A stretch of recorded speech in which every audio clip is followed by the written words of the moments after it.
Hello, everyone. Welcome to today's webinar on unpacking the 2024 IECC Residential Public Comment Draft. This draft section of the 2024 IECC has been released for public comment, and today we'll cover the major changes proposed and ways stakeholders can influence this critical code cycle for addressing climate change. With us today is Lauren Urbanek. She's Deputy Director of Clean Buildings at NRDC, where she focuses on reducing the energy consumption of homes and businesses through improved energy codes and equipment standards. NRDC works to safeguard the earth, its people, its plants and animals, and the natural systems on which life depends. And we're so happy to have Lauren with us today. We also have from MBI, Mark Lyles, who is Senior Project Manager. He provides technical and design expertise to projects related to zero energy buildings, new construction, and commercial real estate. For those of you that don't know, MBI is working for better buildings that achieve zero energy, zero carbon, and beyond. And we do this through research, policy guidance, market transformation to protect people and the planet. Both Lauren and Mark are members of the IECC Residential Consensus Committee. So we're excited to hear what they have to share with us today. Before we begin, I just want to do a little bit of housekeeping. I'm Stacy Hobart, I'm Marketing Communications Director at New Buildings Institute, and wanted to just share that you all are muted so we can't hear you. We do this just to keep background noise down so that everyone can hear our speakers better. I also want to direct you to the dashboard that's on the right side of your screen. You should be able to see a question and a chat pane there. If you can't see the slides or hear our speakers, you can use the chat to let us know. We'll try to help you with any technical issues. And then questions, if you have any questions during any time during the presentations, you can put your questions in the question pane. We'll try to respond to things that we can as we go, but there'll also be time at the end of this session for Q&A. Also, at the end of this webinar, there'll be a short survey. We really appreciate you guys giving us feedback so we can make these sessions as good as the best that they can be. For those of you that are looking to receive AIA credits, you need to provide your AIA number in that survey, and then we'll go ahead and respond with a confirmation about that. I also wanted to just mention that this webinar is being recorded. This is really important content, so we will make sure it's widely available. Afterwards, once we can get it posted, we'll send a note with a link to the presentation slides and a recording of the event. And this will allow you to view on demand, go back, review pieces that you wanted to just get more information on, and then also to forward on to others who you think would be interested in the material. Today, we're going to be Lauren and Mark are going to be giving an overview of the residential buildings and code impacts. So this is a very important code cycle, an IECC overview and an overview of the IECC and the 2024 development process, key advancements of the public comment draft, and then how you as stakeholders can comment and participate. And then, as I said at the end, we'll go ahead and be taking questions. So with that, I'll go ahead and turn it over to Lauren to share her material. Great. Thank you, Stacy. So I'm going to start, like Stacy said, with a bit of an overview of basically why we care about the energy code, which many of you hopefully already know. But starting just the really high-level picture here. So buildings in total are responsible for about 40% of the world's greenhouse gas emissions. That is quite a substantial portion. And so if we are going to achieve any kind of global climate goals, addressing the emissions of buildings is really, really critical.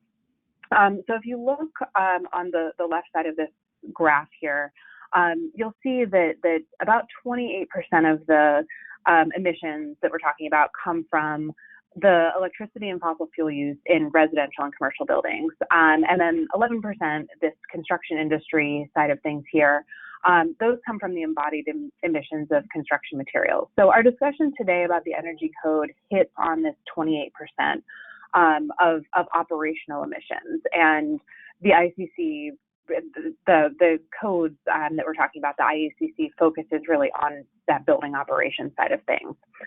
Whereas the International Building Code, the IBC, that focuses on the material side of things, a parallel track for a number of us working on these things. So, and of course, just to note, many of these emissions, of course, come from existing buildings, not new buildings. But the energy code is really important because, one, we don't want to dig the emissions hole any deeper than it already is. It is much, much more effective and much more cost effective to build new buildings right from the start and build them to be low emissions from the start.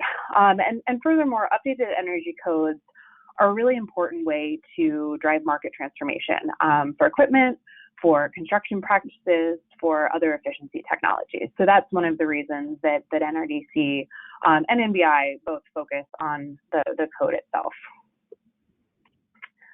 Let's see.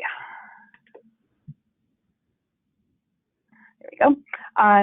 Zooming in a bit on residential buildings, since that is what we are talking about today, the space heating, space cooling, water heating are really the prime energy users that we're talking about. They account for, space and water heating account for about 62% of energy load, with air conditioning loads continuing to increase, air conditioning being added in many parts of the country where maybe it wasn't necessary before.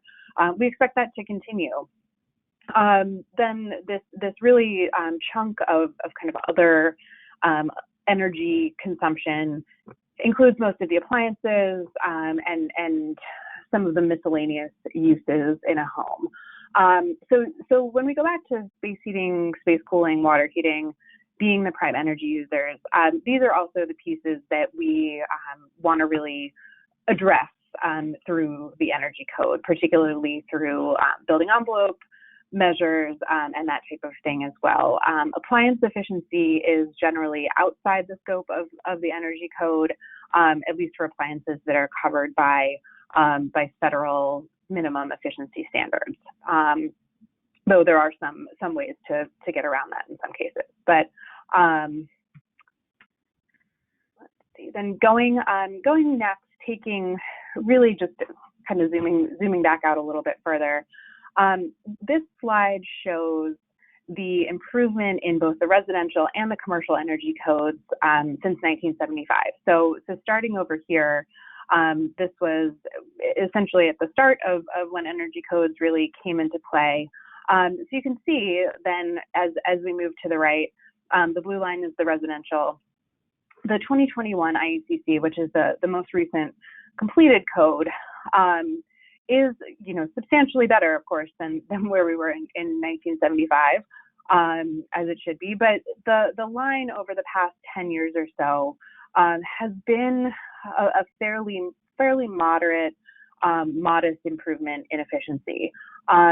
So really, both the residential and commercial codes, they are just have not improved at the pace that we would like to see to essentially get to net zero energy buildings by 2030. So, drawing your attention to really the delta here between where codes are right now and then getting to this really zero by 2030 or sooner mark, that what we are striving to do through this work is supporting that trajectory of downward energy consumption in the base code to keep both of these lines trending really in the right direction.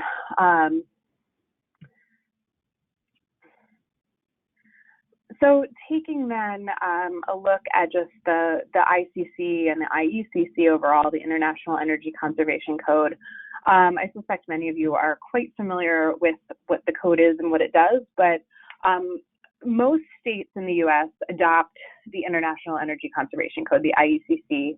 It's updated every 3 years, as was reflected on the chart on the graph on the previous slide. And something that is, critically important this code cycle where we're developing the 2024 IECC is that the process is very, very different than it has been since 1977. I mean, historically, the governmental voting members, of which I am sure many of you on this call have vast experience with, have been the ones to vote which proposals make it into the code. After the 2021 code was developed, there was substantial pushback from industry primarily, And the ICC really then decided to change the process going forward to develop the 2024 code into a consensus committee process.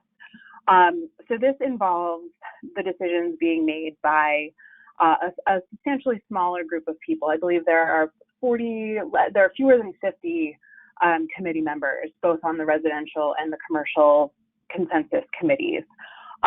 Within this process, there are then topic-focused subcommittees that go through and vet the code changes.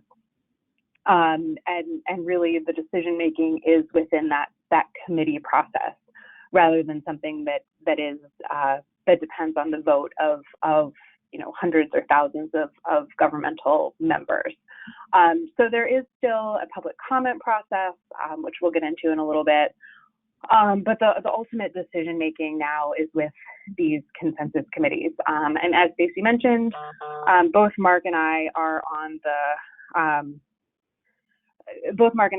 these committees, on these residential and commercial consensus committees and associated subcommittees.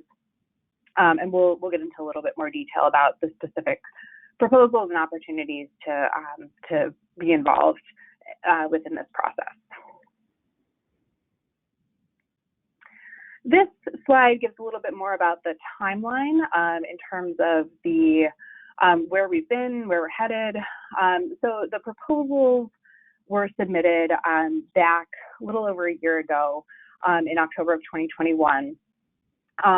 There were, I believe, around 300 proposals that were submitted, and the consensus committees then met starting in the fall of 2021, and have continued to meet really pretty much monthly or a couple times a month up through the summer of this year. So each proposal was discussed during subcommittees, during full committee proposal or for full committee meetings, and that has gotten us then to the committee action report, which was submitted or was put together in September. Again, another voting process took place to get to the public comment draft, which we're discussing right now. So that was released in early November and is open through December 16th as the last day to submit public comments. So to give you just a little bit more of an idea about the details of the 2024 process, the proposals to pass out of the subcommittees and the initial consensus committees, proposals only needed a simple majority. Now, however, in order to be then to get to the public comment draft, then proposals needed to achieve a 2/3 majority. So that's a really important distinction. So meaning that proposals could be approved by the consensus committee for initial consideration, but they may not make it onto the public comment draft if they didn't reach a 2/3 majority of the committee. And to be frank, it was really difficult to get to the 2/3 majority for proposals that we cared the most about. The committees are made up of representatives from a variety of different organizations and industry. So, Mark and I are among a number of energy efficiency advocates. There are also builders and industry representatives, and many others from that are representing various interests, which, as you can imagine, are quite varied. Going forward, also that 2/3 majority is going to be really important in order to make it into the final code.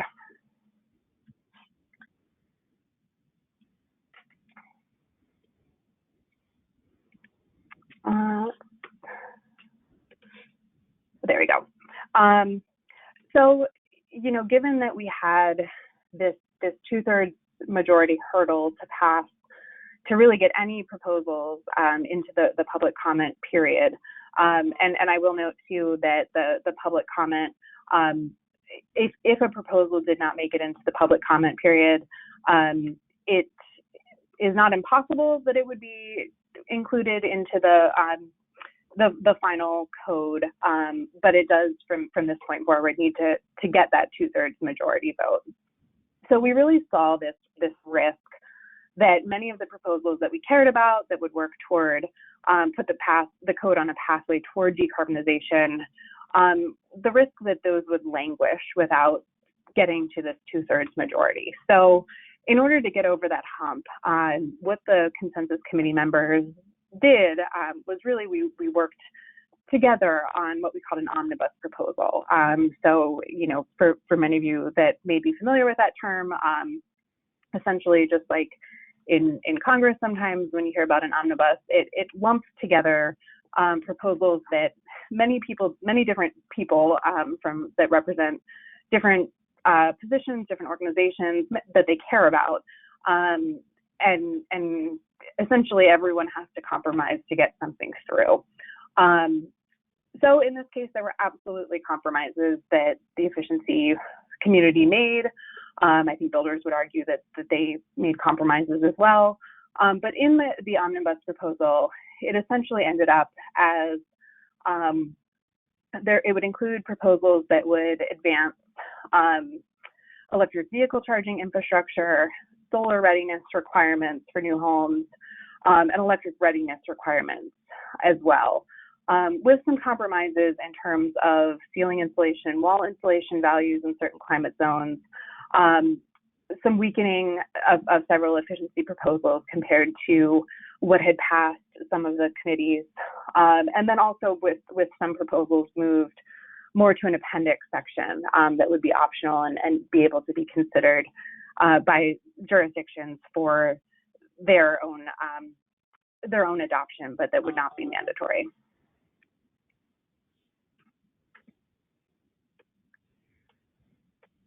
And we're going to dig into these each a little bit more.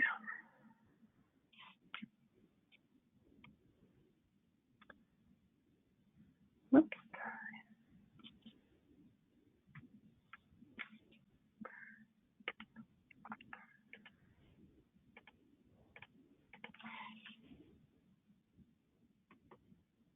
There we go. Sorry about that. I'm having a little bit of a delay getting the slides to advance. But so digging into some of these advancements that have made it now into the public comment draft.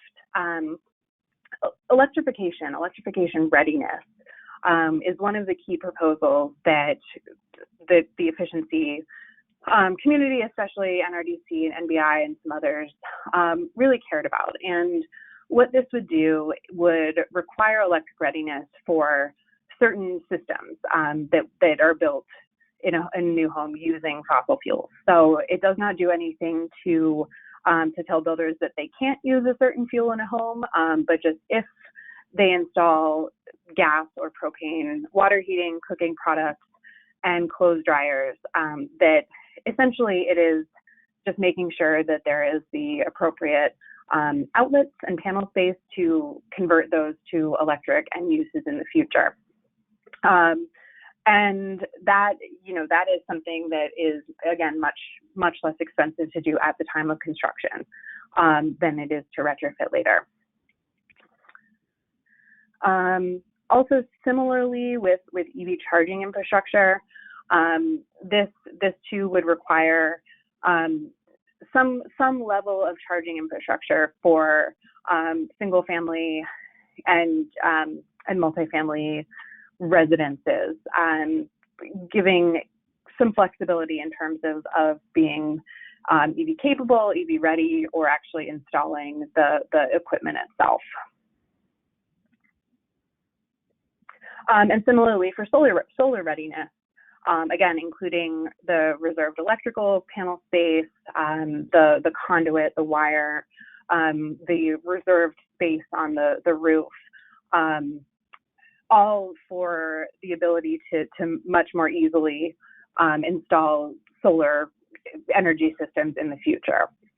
Now, there are some exceptions within this solar readiness provision that were the result of some compromises as well. So certainly, in a perfect world, I think all of these proposals, at least from NRDC's perspective, would have some additional requirements. But again, this was the result of some compromises, and even moving the code forward into that spot, we think would be a really net positive in terms of resulting in decarbonized buildings in the future.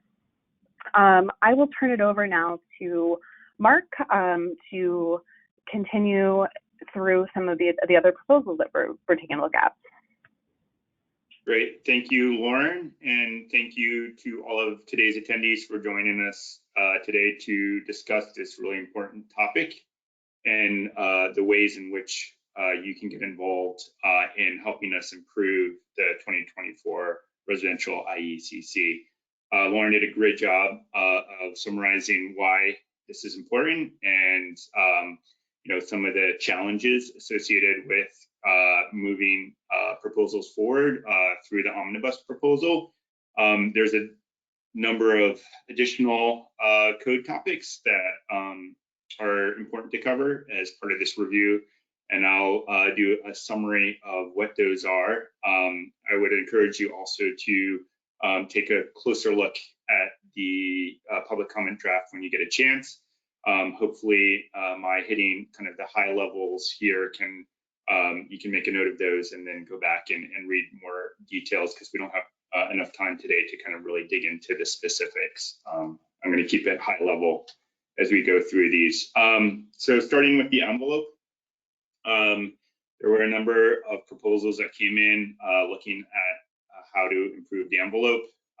There was a good consensus proposal that was approved by the consensus committee to improve window U factors in climate zones 4, 5, and 6, or 4 through 8, essentially. So we'll see that in the public comment draft. I will note that really this window proposal was really the primary improvement that we saw from the 2021 to the 2024. So that is worth noting. There was also some additional information around slab factors that was not in the 2021. These would apply to both heated and unheated slabs, and what the insulation requirements would be there represented as F factors.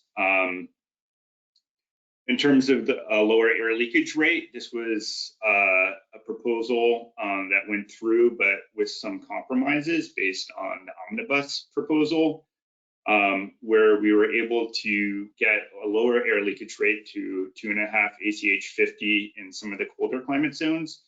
But for the middle climate zones, it's going to maintain at that 3.0 level that is present right now in the 2021. Lauren mentioned already some of the ceiling and wall insulation trade-offs that were also included as part of that omnibus proposal.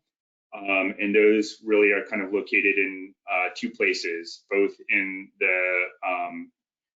the prescriptive tables for insulation. That's where you'll see the ceiling insulation changes, and then the wall insulation trade-off is represented in R408, which is the additional efficiency section where you can trade that off with more efficient mechanical equipment. We were also active in trying to get a cool roof proposal into the 2024 IECC. Right now, there's nothing in the residential code for requiring cool roofs.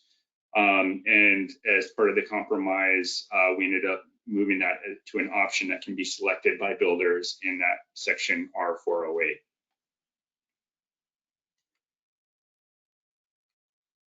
On the HVAC and hot water heating side, there was a bunch of reorganization and clarification that happened. There was a duct working group that formed that really took a closer look at clarifying the requirements in the duct testing and really what the requirements are around duct work. So that was a significant effort to really try and clarify what those requirements are and make them easier to understand.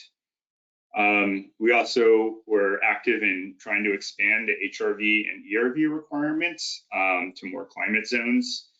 This included a fair amount of analysis, but as part of the compromise through the omnibus, we ended up being able to advance the requirements for HRVs, ERVs to include now climate zone 6 in addition to the colder climate zones where it was already required in the IECC 2021. I think it's important also to note that as we kind of expand the HRV, ERV requirements, those are going in tandem with the lower air leakage rate that we saw, the 2.5 ACH 50, which is now also going to be required in that climate zone 6. So as we're making our buildings tighter, we're also ensuring that we're efficiently supplying ventilation to those buildings. Notably, there's a proposal that went through that looks to limit the electric resistance heating equipment in those colder climate zones, so that we're putting some limits around when that inefficient heating source can be used. And then there was also some cleanup that happened on the hot water pipe installation and also the water volume determination on hot water pipe and piping requirements. So those are more kind of clarifications, not significant kind of efficiency gains, but important nonetheless. On the lighting side, I think in Lauren's overview, she kind of hit how we're seeing rapid advancements in LED. It's important that the code includes those updates, and the lighting power requirements within the 2024 public comment draft are really kind of pushing for those levels of performance that we're seeing from LED luminaires. And those are really being articulated a little bit more clearly in this code. So you will see that in your review, both for interior and exterior lighting. There was also some reorganization and expansion of the control requirements, both for those interior and exterior lighting fixtures. And that was really kind of to help clarify some of the confusion, I think, around what was required for multifamily versus single family. So some improvements there as well.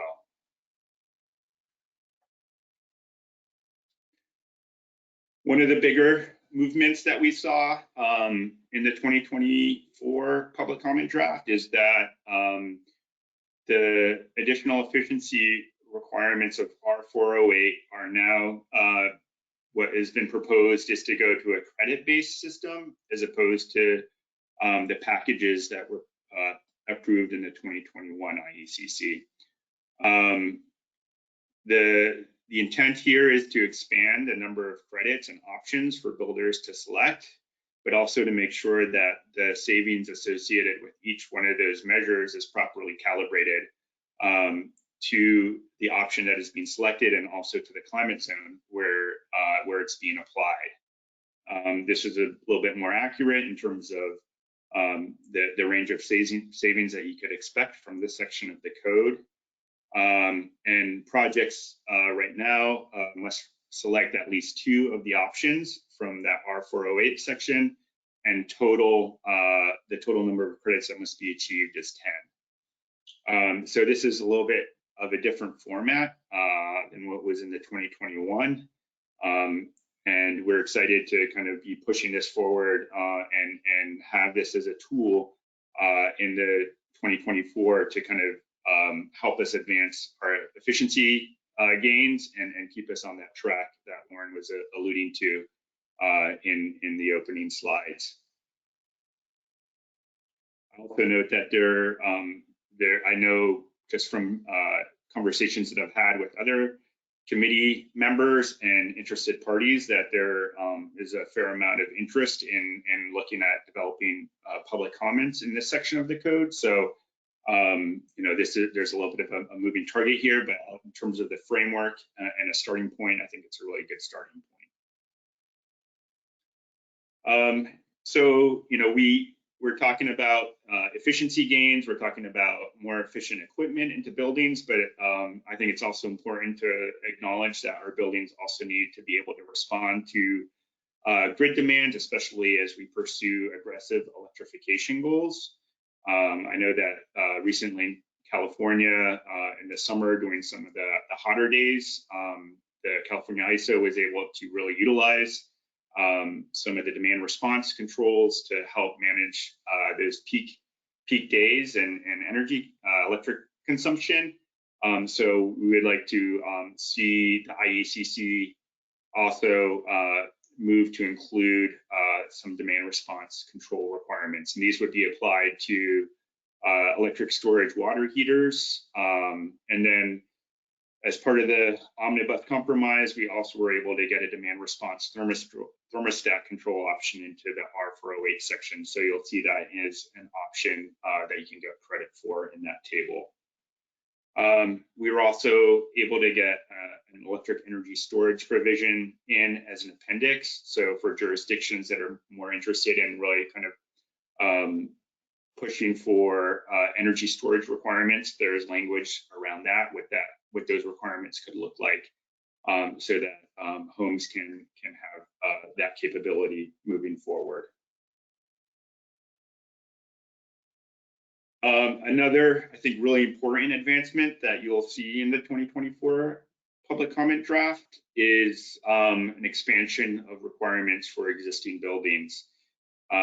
With the creation of Chapter 5, which was the dedicated section for existing buildings, we were able to get a number of proposals, really important proposals through that, where it would expand what is required for existing buildings. First off is that any kind of addition that is being added to an existing building must meet a certain number of efficiency credits that would be based on the R408 table. So there's some flexibility there in terms of what builders could select, but they would still have to make some efficiency improvements there for those additions. And then an expansion of the requirements around building alterations. So depending on the scope of work that would be included on that building, including envelope alterations, newly installed ducts, they would have to meet certain efficiency requirements that would be associated with them, as well as newly installed HVAC equipment would have to put in a new controls requirement that would that points to the new construction section of the code, the prescriptive requirement. And also building alterations would have to meet the additional efficiency credit sections based on R408 as well. So kind of a package there of really, I think, smart and progressive requirements that are looking to improve existing buildings. And then finally, I want to just highlight some of the changes that went through as part of the energy modeling compliance paths. So this would be the R405 and the R406 compliance path, the ERI compliance path, which is in R406. One of the big changes is that you'll see that we've gone to a consistent envelope multiplier that would be based on the prescriptive reference design. So in the 2021 and previous versions of the code, this section of the code referenced older versions of the code and what the envelope requirements were in that. So we're pivoting to making that reference be based on what the envelope requirements are in the 2024 version of the code. So, that is a big one. There are two multipliers, one for climate zone 0 through 3 for the warmer climates, and then another one for 4 through 8. R405 also includes that depending on the fuel type that is being used for space heating or water heating, that it'd be either 15 or 20% better than the reference standard design. If you're using gas or fuel combustion for either space heating or water heating, then you would have to be 20% better than the standard reference design. But if you're including electric equipment as part of your design, then you'd get a little bit of a credit for that, and you'd have to be 15%. So that is noteworthy as well. Really trying to push for some gains in electrification. R405 also introduced some credit for where the ducts are located in as part of that omnibus proposal. And then R406, which is the ERI compliance path. The tables that I've included here includes a requirement for what the efficiency would be. So without the on-site renewable power production, which ranges from 51 to 54 by climate zone, and then is consistently at 40 if you're including on-site power production. And then also highlight that the zero energy appendix, which was adopted in the 2021 IECC, has now been reduced to 42. And then when you're including the OPP, then that has to be 0. So really representing the intent of that appendix, which is that it achieve a zero energy level. So some high level overview of what changes you might see in the energy performance section. There's a number of other things in there that I didn't have time to mention, but it's worth reviewing what those requirements would be as well. So I wanted to close with how we can engage all of you in making sure that all of you have a voice and can participate in this process. It's really important now that we've kind of gone to this smaller consensus committee that the public can weigh in and really kind of, I think, help and that this draft can reflect kind of the priorities of folks who are going to be implementing this code. So, in order to do so, we've kind of made a range of options for you to kind of participate at the level that is most comfortable for you. And really kind of, depending on how much time and how much interest you have, you can kind of select, choose your own adventure. We'll have a number of sign-on letters where if you just want to kind of, support us in the work that we're doing, we'd appreciate your support on a sign-on letter. If you wanted to go a little bit further, you could become a co-proponent on a specific proposal, or public comment. So that would be actually signing on to, suggesting a change to the code, and participating in the signing on to that proposal. If you wanted to go high or very high, that would entail commenting on a specific section or even proposing your own language to modify the code. And then the bonus would be to show up and participate at our consensus committee meetings. It's really important, I think, to have additional voices in those meetings to kind of represent the different positions that people have. And for members of the consensus committees to hear those different perspectives. So I will also kind of, push for that level of engagement. Just to kind of get a little bit more into how you can be engaged, I mentioned the general sign-on letter and the building electrification sign-on letter. You'll be able to find those on our website. You can also fill out a survey so that we can get kind of, we can better engage with you based on your level of interest in participating in the public comment process. We ask that you submit or fill out that survey by December 2nd so that we know where to include you as part of this process. Mentioned the survey, there's the link. So to go kind of to this next level of engagement, it involves using CDP Access, which is the platform that IECC uses to modify the code. I know that a number of you have engaged in CDP Access or know how to use it, but for those who are unfamiliar, we kind of have included some resources here for how to navigate that. You have to create an account. We've included the link there. That includes your information. Once you've created an account, you can kind of interface or interact with others and connect on specific public comments or proposals. You can invite others to join you. All of that is kind of tracked in the upper right-hand pane there. That's being highlighted there by the red circle. And then to be a co-proponent on a proposal, you have to sign on and then release this copyright, or sign off on this copyright. So, this is, part of the hurdle of kind of engaging at this level. But once again, we will be participating, we will be submitting public comments. So if there's specific ones that you're interested in and want to kind of be a co-proponent on, we would love to have you kind of engage in this way. And then I already mentioned where you can find all this information. There's also a webinar and CDP access tutorial trying to really kind of break down that barrier if you're still feeling uncomfortable with how to use that tool.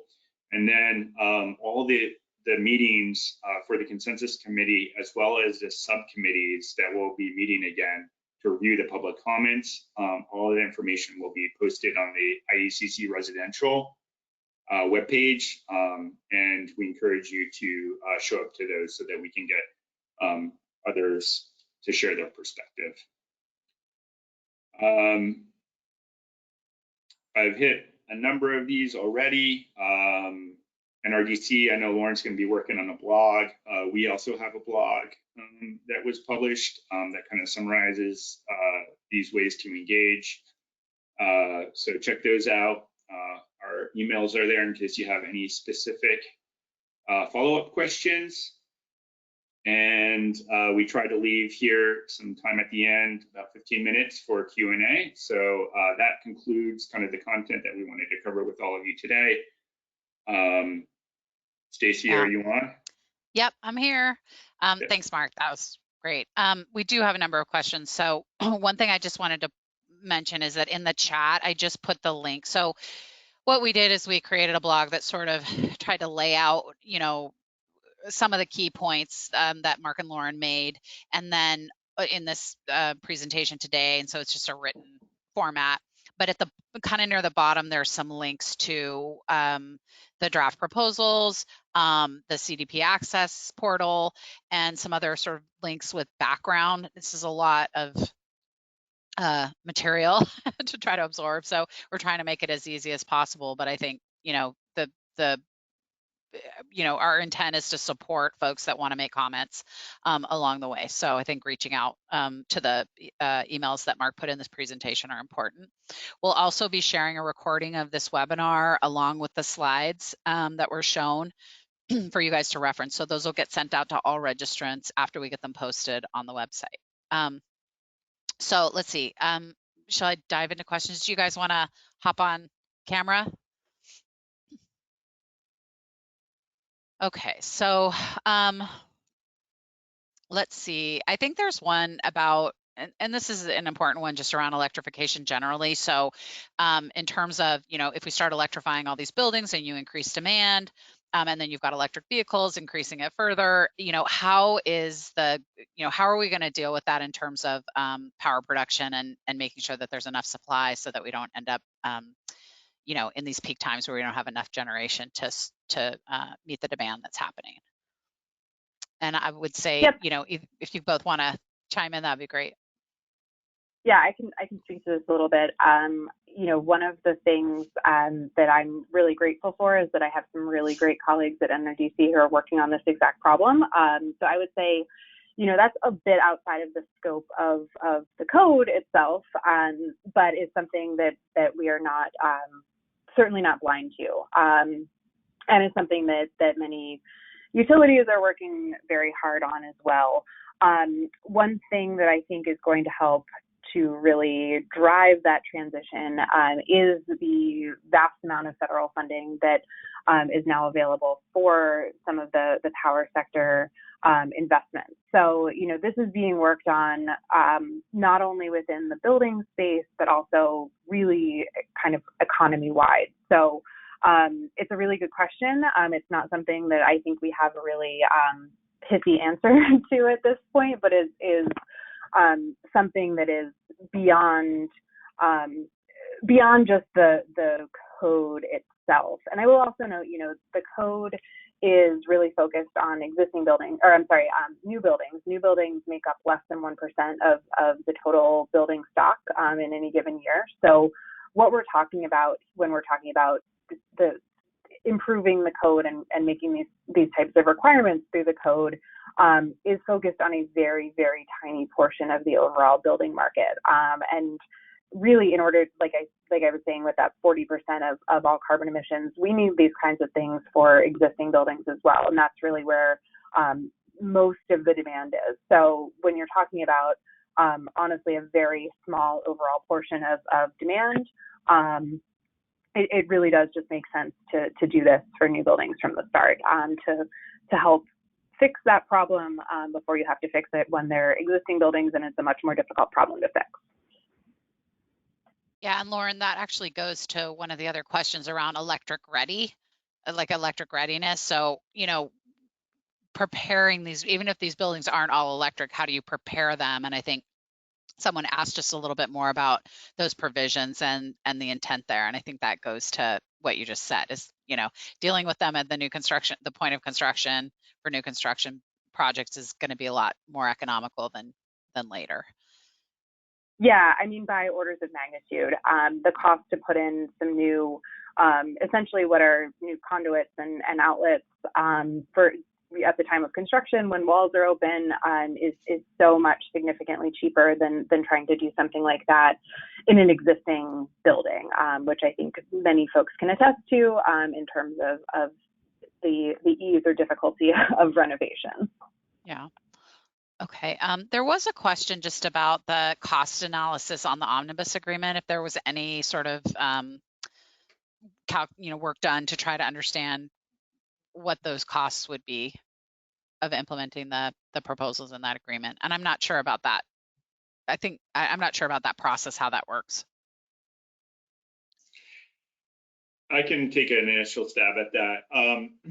That we had done and kind of each of the proposals that kind of went through or that were considered as part of, that achieved kind of this 50%. There was often analysis that was done to support those, either in terms of energy savings or cost analysis. And then, there was, in terms of the omnibus specific, there wasn't a kind of line by line detailed cost analysis that was done, but there was kind of an understanding that the costs associated with kind of advancing some of these, EV charging or the conduit or the circuits for the electrification, that there'd be some kind of cost balance between the trade-offs that were being made on some of the efficiency provisions. So, we realize that, that is kind of a short-sighted way in some cases to kind of look at it, this first cost, but, that is a perspective that we also have to acknowledge through this process.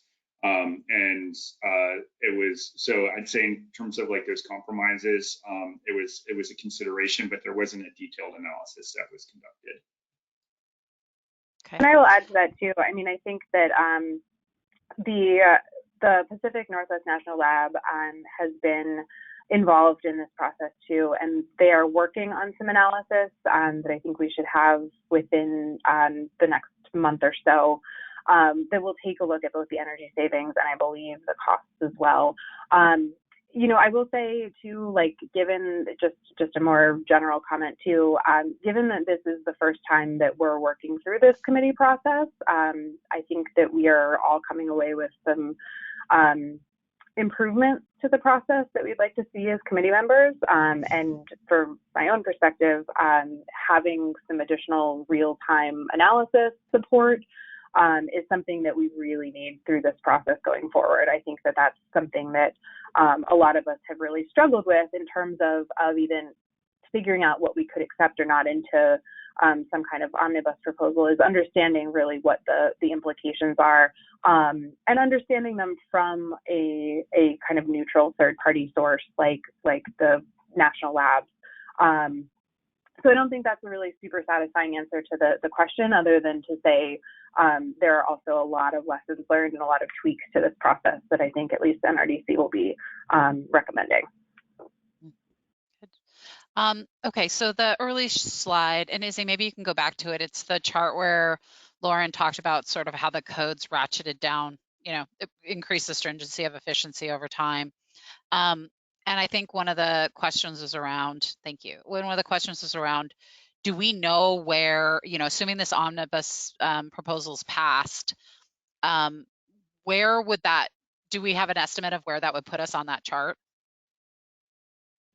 That is one of the things that we're hoping that this PNNL analysis will at least put us directionally toward.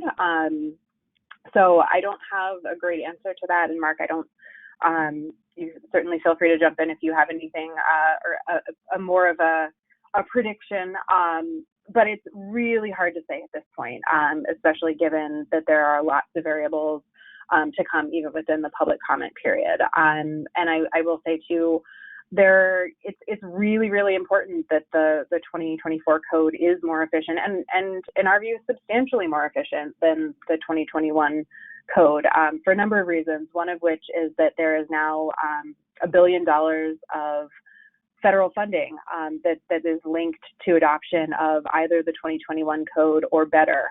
So if for some reason the 2024 code is not better than the 2021, jurisdictions aren't going to be able to access $1 billion of federal funding to actually adopt it. So we want this code to be better for a lot of reasons, and one of those really is making sure that it's adoptable and something that really moves forward the decarbonization goals.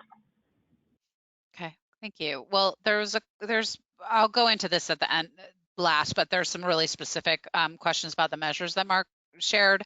But overall, there's several people asking, if I have to focus like on the priorities of what I'm going to comment on, what would you guys recommend people really target in terms of the measures that were, or the proposals that were shared? I mentioned kind of the survey as part of the engagement piece.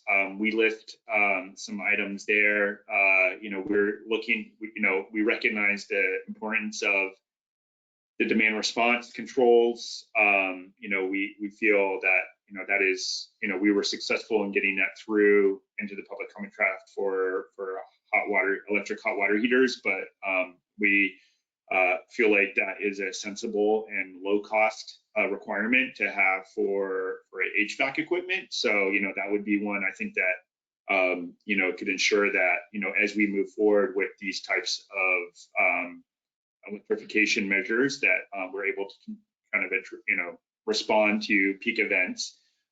So I will kind of mention that one. And, I'd say the omnibus wasn't perfect. I mean, we kind of had to work within the confines of what we were dealt with. And, I think that some of the proposals that, the efficiency proposals that were compromised, that I encourage folks to take a closer look at some of those and really kind of use this as an opportunity to respond to that. I think it's been demonstrated that the lower air leakage rate is cost effective in other climate zones. So I'd encourage people to look at that one, to go beyond the 3 ACH 50, that we've kind of stole that.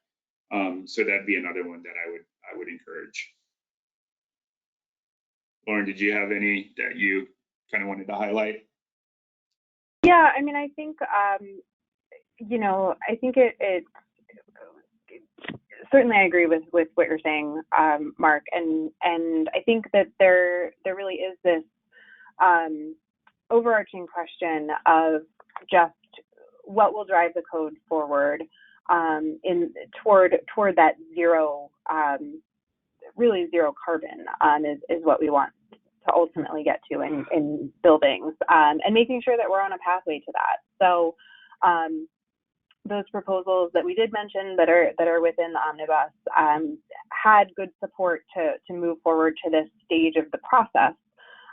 But at the same time, a lot of it does come down to the analysis that's forthcoming to figure out kind of how all of these things work together too. So, my sense is we need to be both realistic in what we can accomplish, but also, erring on the side of getting more efficiency and more of these measures into the code. So certainly appreciate support for pieces that would make the code both more efficient and put it on a path toward decarbonization. Thank you. Okay, do the changes to R405 mean that mixed fuel buildings need to be more efficient than electric?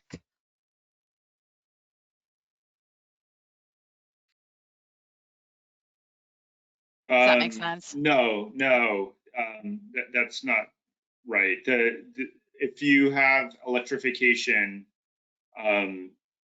you get a credit. You don't, in terms of the reference design, you have to be 15% if you have an electric space conditioning equipment or hot water heating equipment. If you have if you're mixed fuel, or if you have gas fossil fuel sources for hot water heating or space conditioning, then you have to be 20%. You have to be more efficient. Okay. Hopefully that makes sense. Yeah, there was a couple questions about just in the residential existing building alteration section, does this apply to HVAC equipment as well, or is this strictly to control?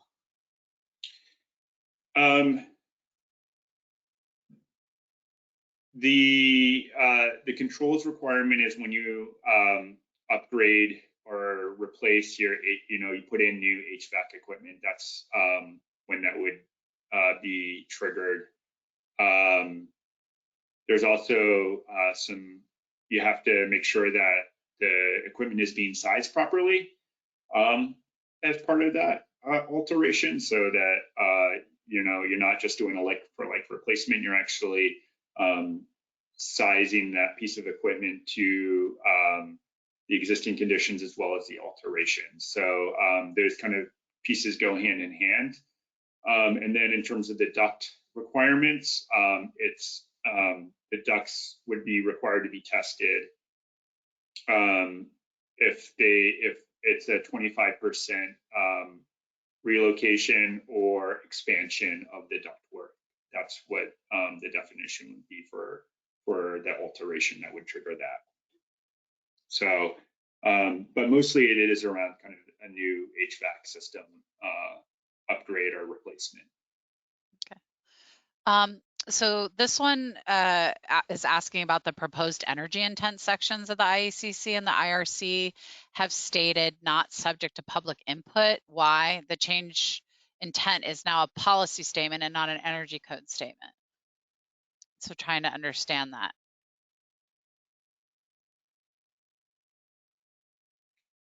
Does that make sense? I think the idea. Well, I think the idea is that when the IECC changed its process, it changed it from an energy code to a standard. Yeah. I think that's what it's trying to get to. And I think you guys might have touched on that, but can you just confirm how this is a new process and it's a bit of a different format, I guess? Yeah, Lauren, I'm not sure if you have a little bit more in terms of like the consensus committee format and why that kind of requires it to be a standard process versus an energy code process that it was in the past. Yeah, I think that if I'm understanding the question correctly, I think it probably gets into some of the minutia of the way ICC set some things up. So I'm not sure, if the original question asker wants to clarify in the chat a little bit more, maybe we can give a better answer. Okay.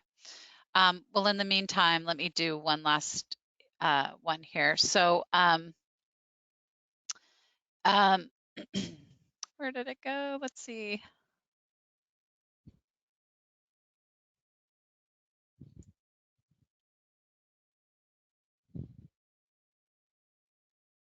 Sorry, guys.